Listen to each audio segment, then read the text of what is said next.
Hello and welcome. Thank you everyone for joining our webinar today. So I'd like to start by introducing you to our speaker today. Kevin Gurr is our Maritime Technology Officer here at Avon Protection. He has over 35 years experience, both as a diver and as a marine engineer, specialising in life support systems. As Avon Protection's Maritime Technology Officer, Kevin works extensively with military dive teams to help define technical and operational requirements for existing and future diving-related products and technologies. Having been a BSI CE Technical Committee Advisor for over 20 years, he proactively drives safety improvements in life support systems. Today, Kevin is going to be sharing his knowledge in our webinar titled Rebreather Technology, Diver Error or Design. Welcome to the Avon webinar, everyone, and thank you for joining. Today, I wanted to focus a presentation around the historical analysis of rebreather incidents and discuss how and if technology can help prevent the issues, and also to take a bit of a look at the future of the military rebreather diving. So, the way I intend to do this is each of these slides will present an issue, and then we'll discuss a few technology what-ifs. So if this particular type of technology existed, how would this be of benefit to this particular issue? And then I'll give you some real-world examples as well in each case. And then as we run through this, you'll see hopefully how this builds into a fairly detailed analysis of historic incidents and how we might prevent them in the future. So just looking at the first one here, the cause of this particular incident, and I just want to state before we start as well that a lot of these are often tagged as diver error, and we'll see how that relates towards the end to the final outcome of this presentation. So the cause in this particular one is the diver jumped in without the set turning on or the unit turning on. So the whole rebreather at this point is turned off. Now this primarily relates to electronic control systems, obviously, rather than mechanical systems, and we'll talk about those a bit in a minute. The effect of this with an electronic system is there is then no oxygen injection into the set. And inevitably the end result, especially if half masts are used, as in some combat swim operations, then hypoxia and drowning could potentially be the end result of this. So as far as technology is concerned, how could we use it to help us with this? What are the what-ifs for this? If we had a set that had some kind of automated pre-dive system that could completely confirm to the diver that the system was ready to dive, then would this be of benefit? And this is not only a pre-dive system that obviously gets used from a training perspective, but also in a mission state as well. So something that would very, very rapidly be able to tell the diver that their set is basically good to go.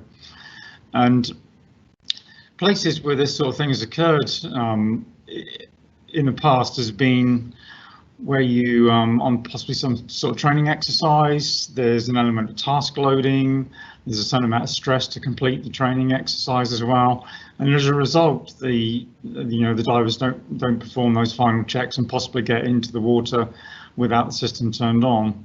So the danger then with this is that you have the potential to do some kind of surface swim without oxygen injection. At that point, the PO2 will start to drop in the loop. If you have gas turned on, as in the air turned on, the diluent turned on at that point, then because of the automatic volume makeup valves, you could get some air addition into the loop. But again, your body will actually start to metabolize and burn down the oxygen within that air addition. So the end result is still hypoxia, and even though the oxygen cylinder is turned on, the system is not able to inject oxygen. So in the real world, unfortunately, as I said, this has happened several times, both in training operations and also from a possibly a mission standpoint as well. I've certainly seen it a couple of times myself in training operations, and it is primarily as a result of task loading. So prior to actually getting in the water, the diver has done some kind of pre-dive sequence, but then the system's turned off again and they just forgot to turn it on again, basically. So the point of the automated pre-dive is that actually it's quite an intelligent system. It's not just you running through a few checks on screen, basically. But if, for instance, the system asks you to turn on high pressure oxygen and you then didn't do it, because it's interactive, it will be able to inform you that you hadn't done it. Another example of this might be the canister pre-breathe, or the cartridge pre-breathe. So you want to know that CO2 is being managed by the loop. The system asks you to do some kind of pre-breathe on it. You elect not to do that. You walk away, you make a cup of coffee, you come back, and then the system will be able to say to you, well, you actually didn't do your pre-breathe, you need to start again.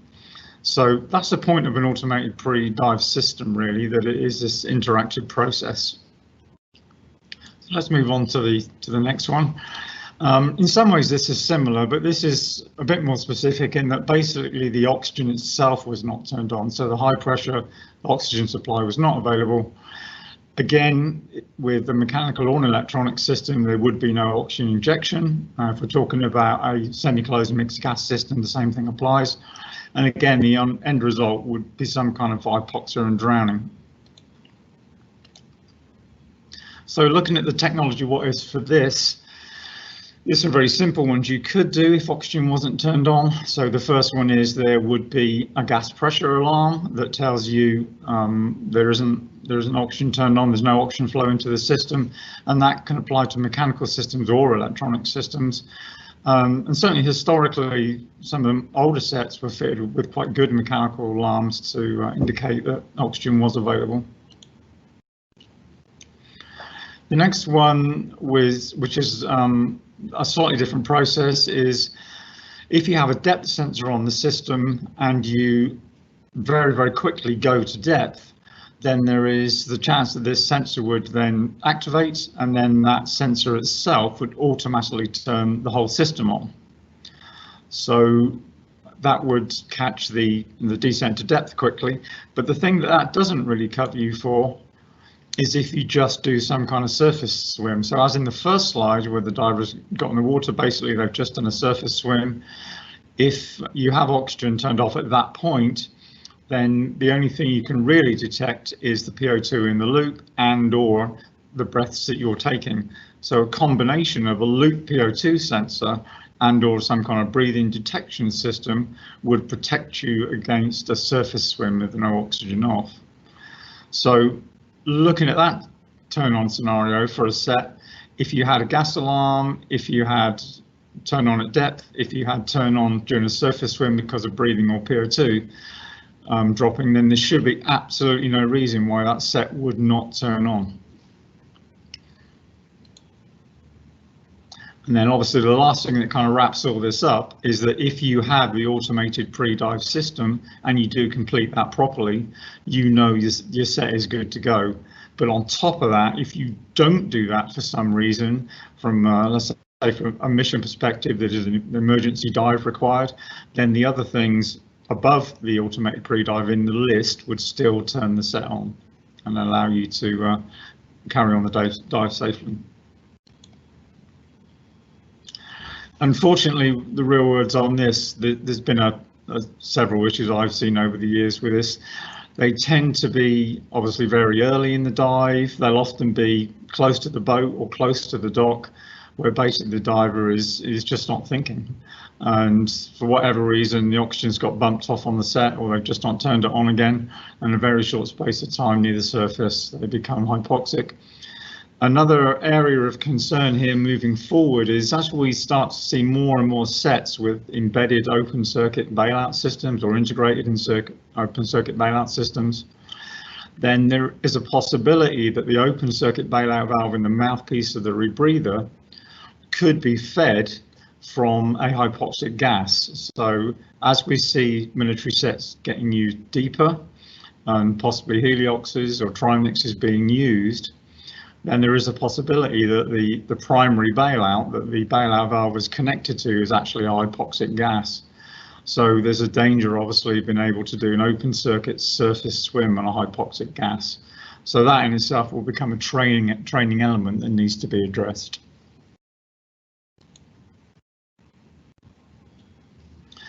The next one I want to move into is issues related with CO2 cartridges.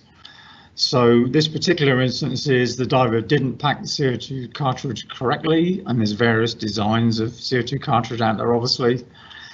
The cartridge itself was not fitted, or the absorbent was not included in the cartridge, and or there is some other missing critical component in the CO2 management chain. So obviously the effect is there's no CO2 removal. The end result would be hypercapnia, and again, certainly without a full face mask or a gag strap scenario on a half face mask, then drowning might be a result of that. So the technology what ifs.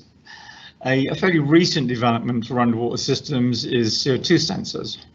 So there are various technologies available for CO2 sensing, some better than others. For instance, if we compare non-dispersive infrared systems, then that type of sensor is very, very widely used, very useful in surface applications. The issue with underwater applications is that the spectral response of water is very, very close to that of CO2. So unless you have some kind of water management system within the rebreather, then there's a possibility you'll get a false positive.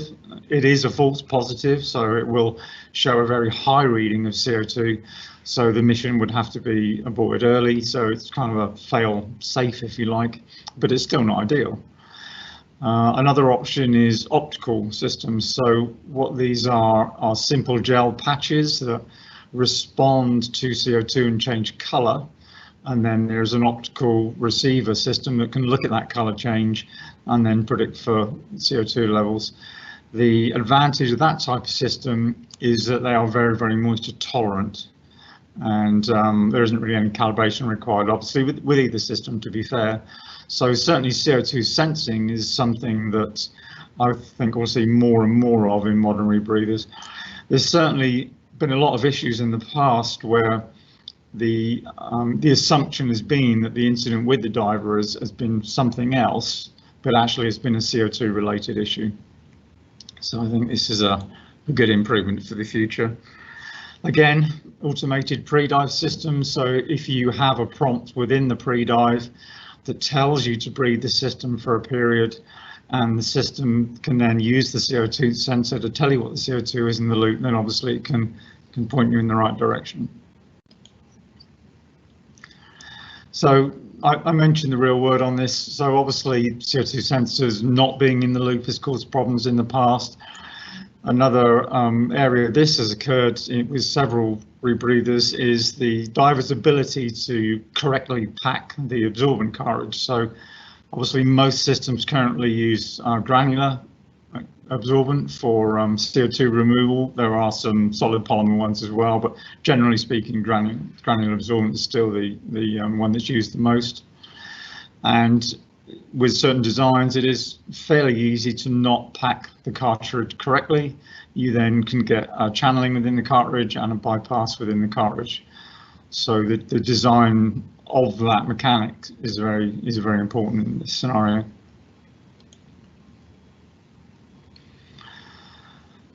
Looking at the next one, then this is where the diver may reuse absorbent. It could have been used once or twice, and or some kind of empty cartridge scenario.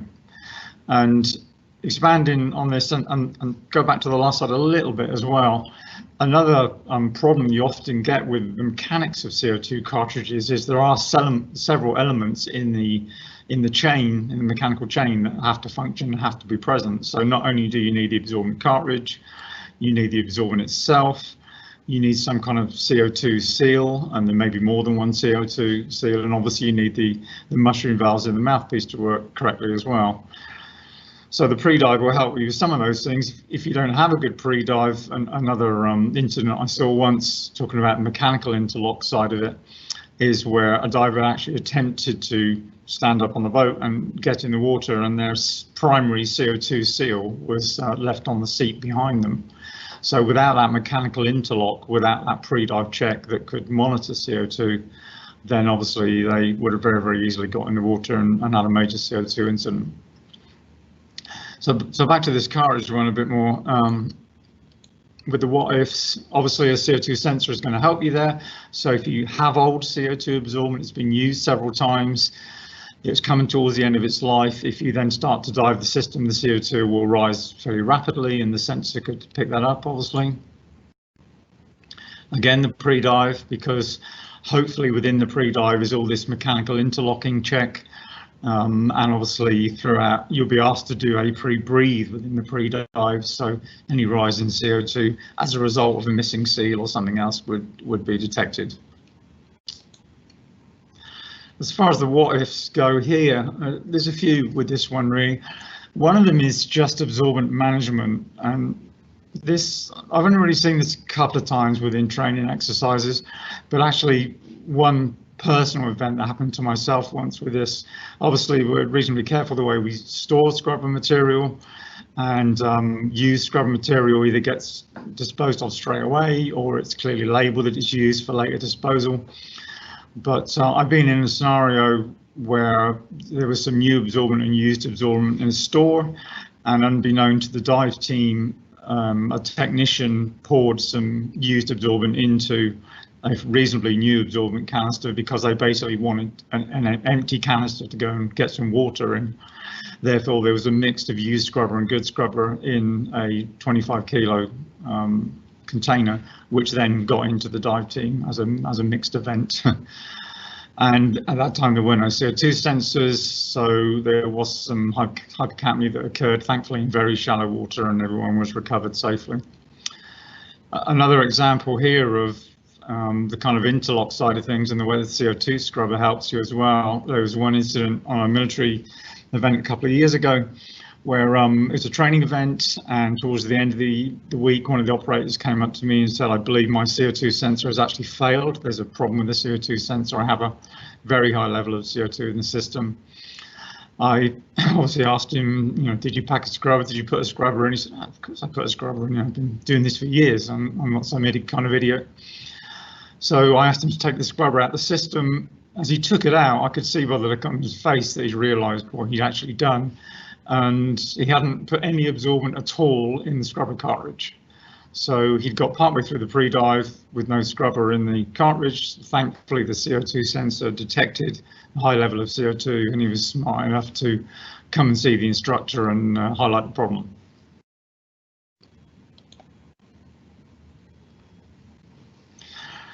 So the next one is in relation to absorbent endurance. So when you have a system that you've been diving for a while, is it possible to use it for too long? What happens then if you do use it for too long, or you work too hard? So the interesting thing here is, generally speaking, a scrubber's life is split into 3 zones. So within the first phase of the scrubber, let's call it a third, it may not be a third, but somewhere around that number. Within the first phase of the scrubber's life, if you work hard, you will probably not generate a rise in CO2 through the scrubber material. You won't detect a rise in CO2. Within the second part of the canister curve, and it is a curve, it's normally flatlined for most of the endurance of the cartridge, and then it moves up towards the end. Within the second phase, if you work hard, you will see a lift in CO2, but you probably won't hit a critical level. So 5 millibars is typically the first alarm point, and then 10 millibars is the second point. So you won't hit the 5 millibar point. Within the last phase of the scrubber, if you work hard, depending on the depth you're at, the water temperature, there is a strong possibility that you will bypass the scrubber. So that last section of the canister is very, very important. As far as the what ifs go, obviously a CO2 sensor will help detect that instantaneous bypass of CO2 within the system. A CO2 prediction algorithm based on usage of the cartridge would also be very useful here, because it would help forward predict breakthrough. So for instance, if you start to work hard in the second phase, then what that would do was reduce the overall endurance prediction that is given you within the system. So you have some kind of view that actually your cartridge is going to last less than you originally thought it would. So there's various ways of doing CO2 prediction. There's a couple of systems that have been deployed both in military, mainly as experimental systems within the US Navy, but also in recreational markets. One of those is a thermal array system. So what you basically have is, if you imagine a scrubber container, a cartridge being almost like a tube, if you breathe into the bottom of it, then generally speaking, there is a wave of used CO2 absorbent. So as you breathe it for longer and longer and longer, you start to activate the lower layer within this cartridge. And then as time goes on, that becomes in effect dead or used absorbent. And then the next layer goes, and then the next layer and the next layer.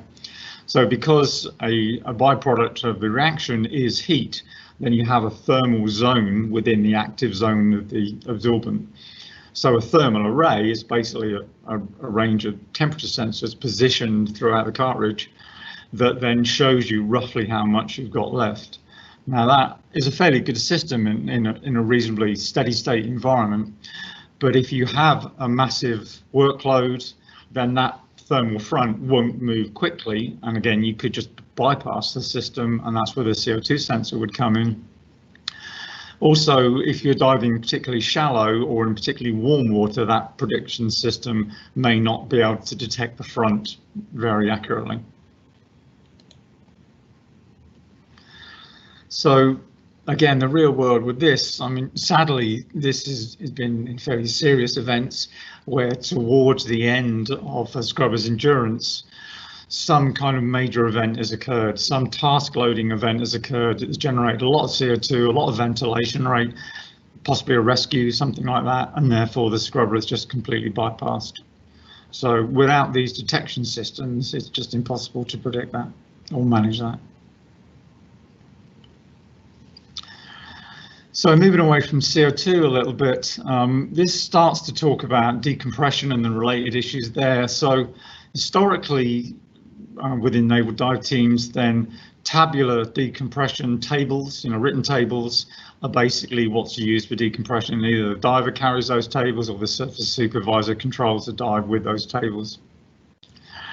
And those tables work on a fixed gas or gases. They work on a fixed oxygen partial pressure if it's a closed circuit system. And the issue really is that the diver themselves, the dive profile, the mission requirement may mean that you cannot follow the tables accurately for whatever reason. And therefore the inert gas that is tracked as a part of the table system is in error, and therefore some kind of decompression injury may result. Now obviously in recreational diving for some time now, decompression computers have been used. So for years and years and years, actually, there's a whole vast range of dive computers out there now. In military circles, they are less prevalent. There has been some use of dive computers, and it's certainly a growing trend. One of the issues for that is validated decompression tables. So one of the most validated table systems used in the military is the US Navy system, and there are several types of US Navy table, but they've been embedded into dive computers for some time now. Some of the recreational algorithms that are out there are perfectly adequate as well, but they haven't gone through the laboratory style testing and sign off that's required for military use. So it tends to be only the US Navy tables that get embedded in military computers.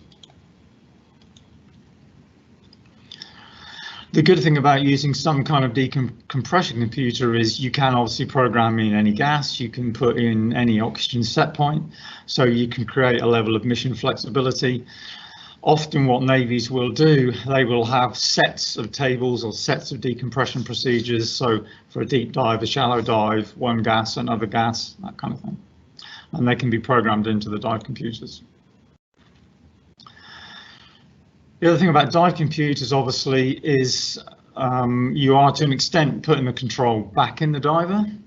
So you need to distress that event in some way. So for instance, if you're doing a particularly deep dive that may need an inert gas switch on the way up, then you may elect to make that an automated event. Same thing with CO2 control. So if you need the set point to switch at a shallow depth or on an ascent or something like that, then ideally you would build in some level of automation that can be programmed in, so that just happens basically. A really important thing with any deployment of computer-based systems where the user has an element of interaction is that you don't want the user to be able to interact with everything. So for instance, you wouldn't want them to change a gas underwater themselves or change a set point process underwater themselves. So a way to do that is to use a kind of supervisor lockout system, whereby they have a pin-related lockout or something similar. So the supervisor themselves is the only one that can change the setup of the system.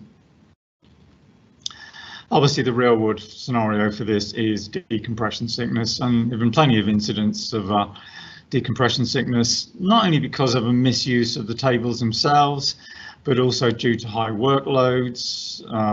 There is a significant amount of evidence that PFOs, hole in the hearts, have a relationship with decompression sickness as well. So that unfortunately can't be tracked in the real world as of yet, but it's certainly something to consider.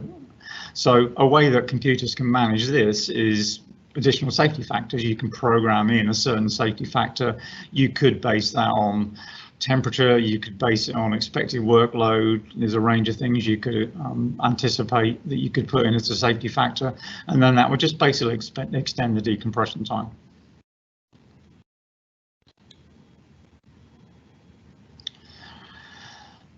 So another, and this is probably one of the biggest ones with the diver error scenario. The diver didn't complete the pre-dive correctly. So historically with the rebreathers in the military, checklists are what is used for making sure the unit is good to dive. The bottom line is, if you don't do that pre-dive correctly, the unit is not set up correctly, and then probably again drowning as a result of various issues, and it could be anything. It could be gas loss, it could be wrong set point control, hypoxia, a whole range of things if the unit's not set up properly. So again, on the technology side, going back, a big one here is the mechanical interlocks. You should have a set that once you believe it is good to go, you cannot put anything in upside down, back to front. There's nothing left on the dive deck. You know that you can't complete the pre-dive because all the mechanical interlocks are correct. Again, the automated pre-dive comes back into that. And again, the smarter we can make that, the more intuitive we can make that, the better. Ideally, you would want the mission readiness time, if all your consumables are available, in other words, gas and absorbent, of something like 5 to 10 minutes maximum on a good system. So you should be able to confirm good to go within 5 to 10 minutes. So the real world scenario with this is basically misuse or abuse of checklists. So unfortunately, within any activity really, the more you do something, the more complacent you become. And obviously the saying is complacency kills, and it definitely does. So if I've checked this checklist 1,000 times, and there's every chance on 1,001, I might just go, yeah, I've done that, of course I've done it. And I'll give you one very personal classic scenario of this. So a few years ago, I was on a training exercise with a group of individuals, and the rebreathers they were diving were reasonably advanced. They had quite good on-system, on-screen checklists on the units. It was the end of a week of training. The last exercise was a night exercise. At the end of that night exercise, one of the operators came to me and said, look, do you mind if I just get in again? I'd really like to go diving again. By which time his rig had already been stripped by the team. So my response was, well, of course you can do it. You've got the supervisors here. So I'm going to kind of let you get on with it. But I stood back and watched basically to see what happened and see how the dive control went. And so the guy would set the unit up, put it back together. did what looked like a pre-dive on screen, and it was a mixture of, because it was a slightly older system, there's some handwritten checks and some on-screen checks. So anyway, he stood up to get in the water, and I said to him, you good to go? You know, you're pretty confident you got everything right now? And he replied positively. And then I pointed out that he didn't have his oxygen cylinder connected to his set. So this was someone that was very experienced as a rebreather diver. Over the years, he just completed a new training exercise on a new system for a week. This was his first dive outside of that, and he would have got in the water with no oxygen cylinder at all attached to the set.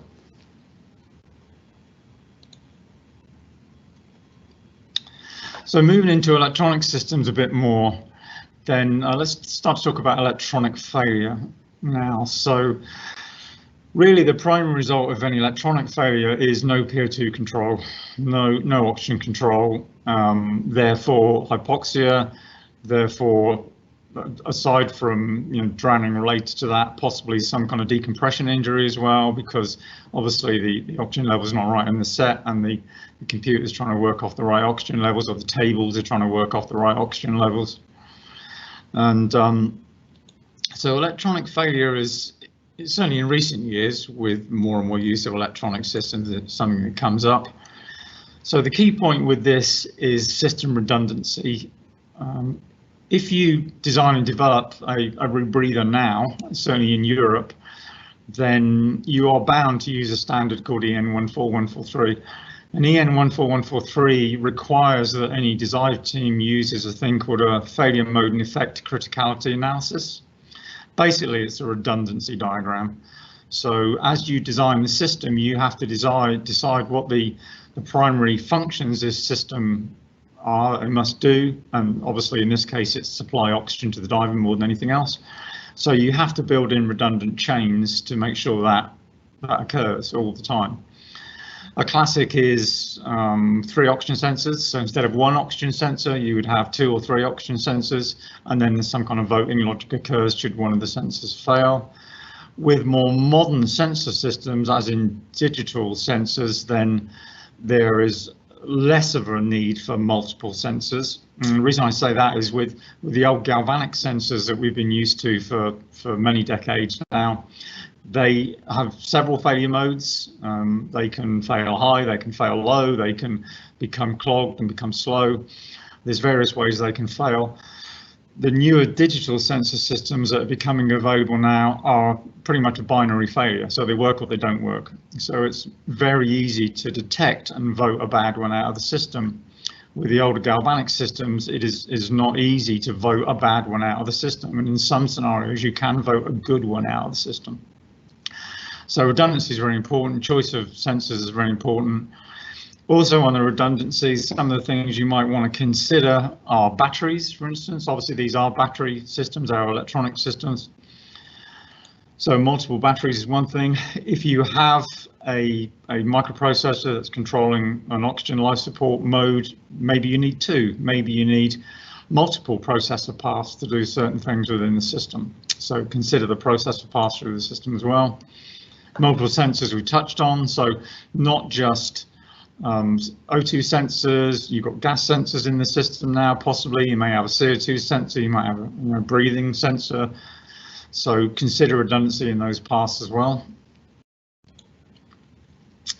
Importantly, and certainly this is a philosophy that we've had for years, we are very, very used to technology now. So when you get in your car in the morning in the drive and you turn the ignition, you don't really relate to the fact that car has probably done 150 system checks before it allows you to actually start it and drive back down the drive. Obviously, previous cars weren't like that, and they were very, very manual. The same thing should apply with electronic systems, really, especially in the type of environment within the military that they're used. So we have systems, and we certainly recommend and have always recommended that some kind of manual flight or manual backup mode is available. So the electronics is good, it's there for the right reasons, it definitely helps you, it helps the mission, but part of the training element, part of the system design should always be some kind of manual flight mode. And those of you that are used to the US Navy Mark 16, for instance, that has had electronic systems embedded for many years now. That has a manual backup. There's various others around that have that type of manual backup. And talking about the real world scenario for that, and Mark 16, so several years ago, I was involved in some fairly long endurance exercises in the middle of the Pacific, and we used a rebreather. It was actually a hybrid between a Mark 15 and a Mark 16 US Navy unit. It had the Mark 15 electronics in it, unfortunately, and those electronics were very, very unreliable. So within a couple of dives, we realized that we couldn't rely on them to do the work that we needed to do. So our only solution, given where we were and the time constraints we had, was that we actually had to remove the electronics and completely rely on the manual backup system and the manual flight to be able to control these systems. And these are being used at depth. These are being used between 70 and 100 meters. So it was a manual flight process. Basically, you had an oxygen valve that you would hit every 3 to 5 seconds, depending on your workload. And then you had a very simple PO2 monitor, which was basically just a galvanic gauge that allowed you to monitor the PO2. So done very successfully. It worked. It can be managed. Ideally, in an operational scenario, you do not want to rely on that. You are too task loaded. You have too many other things going on. But as a get you home function, it should be taught, I believe, and it should be embedded. So let's just look at a brief summary now towards the end of this, and then we can open up for questions. So this presentation started off as, is it diver error or design?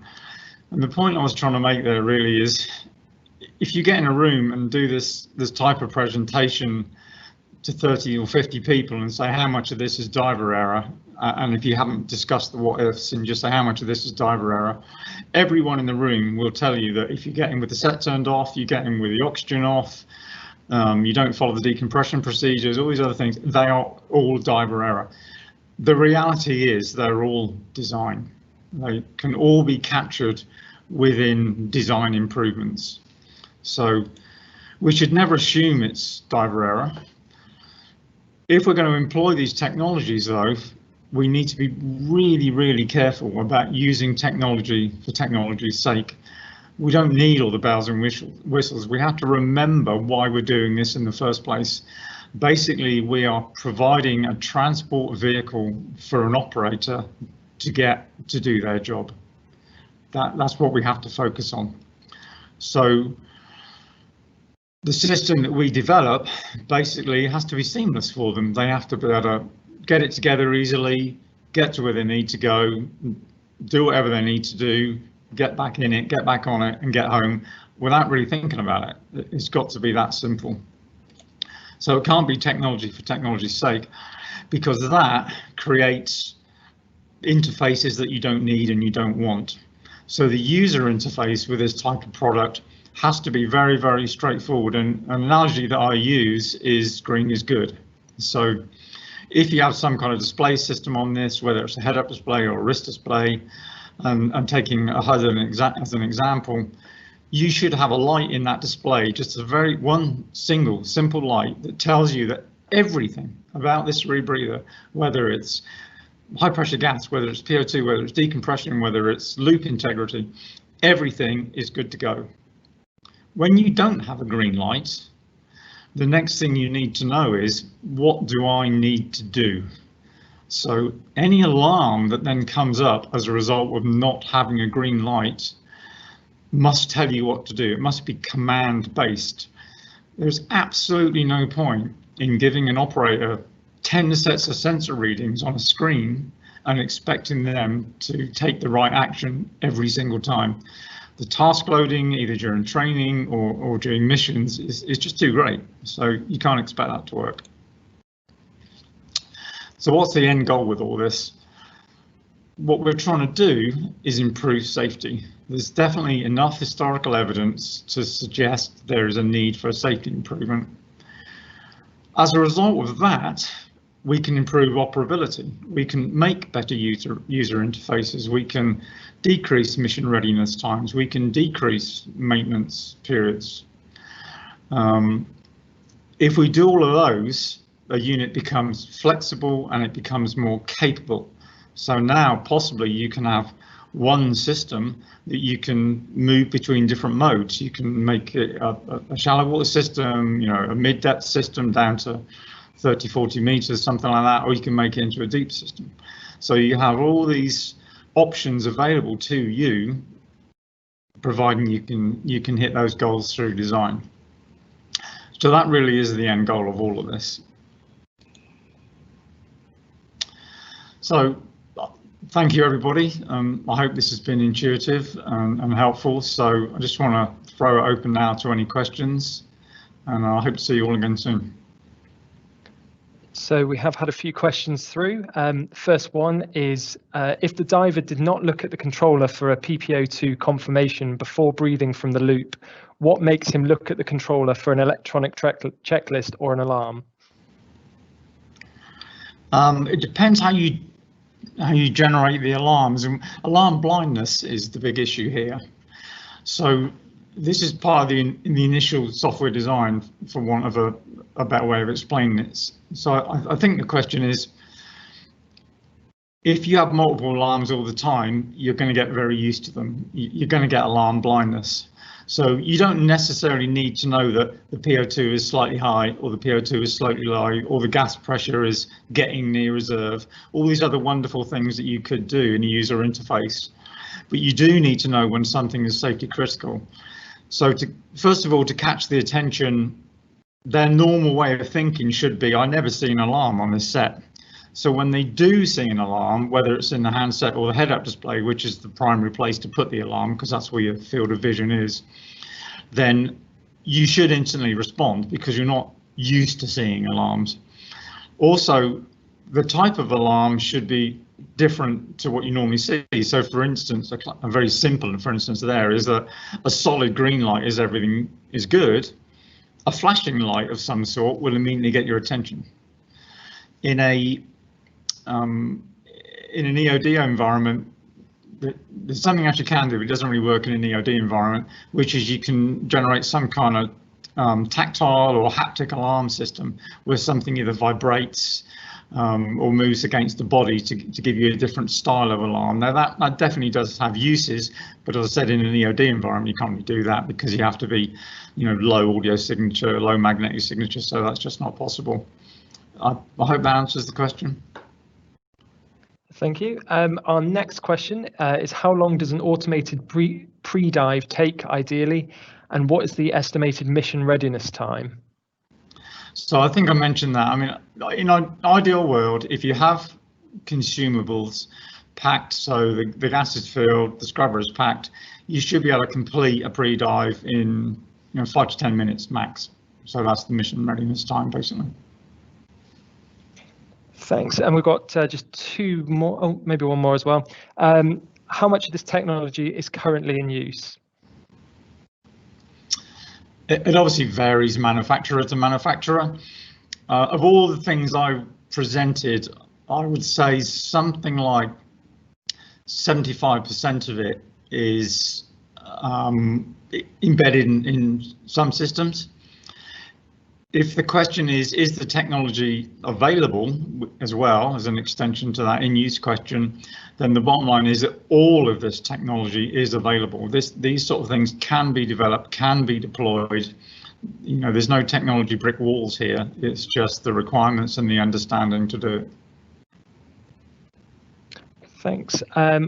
I think you may have touched on this a little bit already, but is there a risk that additional technology adds unnecessary complexity? Yeah, absolutely. So expanding on what I said earlier, really the user interface needs to be transparent. The end user doesn't need to know there are 3 computers in this system, there are whatever number of batteries and whatever number of sensors. Their interaction with it from the setup point to the dive point and beyond has to be green is good. It's got to be really, really simple. The system can't allow them to make mistakes, basically. So final question, Kev. Is it possible to include in-mouthpiece monitoring of CO2? So there's the two types of CO2 monitoring. There is, I think what you're referring to is breath by breath monitoring. So breath by breath monitoring is primarily used to look at the CO2 level at the end of the exhaled breath as an indication more than anything else of the diver's possibility to retain CO2 themselves. So there's plenty of testing and plenty of evidence to show that in certain work scenarios, through either a high worker breathing on a system or a high workload of the diver or the wrong gas density for depth, that the diver can physically retain CO2. So while the set itself may be managing CO2 perfectly and there's no bypass or anything like that, you, the diver, are retaining CO2. And historically, the only way you can measure arterial or end tidal CO2 is to look at the CO2 at the end of the exhaled breath. So to do that, you need a fast response CO2 sensor. They do exist, but again, as we currently speak, they are not suitable for that marine environment, for, inside the rebreather loop, which is basically 100% humidity. But slow response CO2 sensors used within the system, and some of this is future development work, may be able to start to give you clues as to the effects of CO2 retention. But so that's really the only time you'd want to use a CO2 sensor in the mouthpiece if you were trying to monitor that. The CO2 on the output of a scrubber canister will tell you the state of the scrubber canister. The one in the mouthpiece tells you the state of you. Thanks very much. Thank you everyone who submitted questions. That concludes the event for today. Please do follow us on LinkedIn, Twitter and Facebook for the latest Avon protection news, events, product updates, white papers and webinars. If you have any further questions, please contact Kevin using the details shown on screen.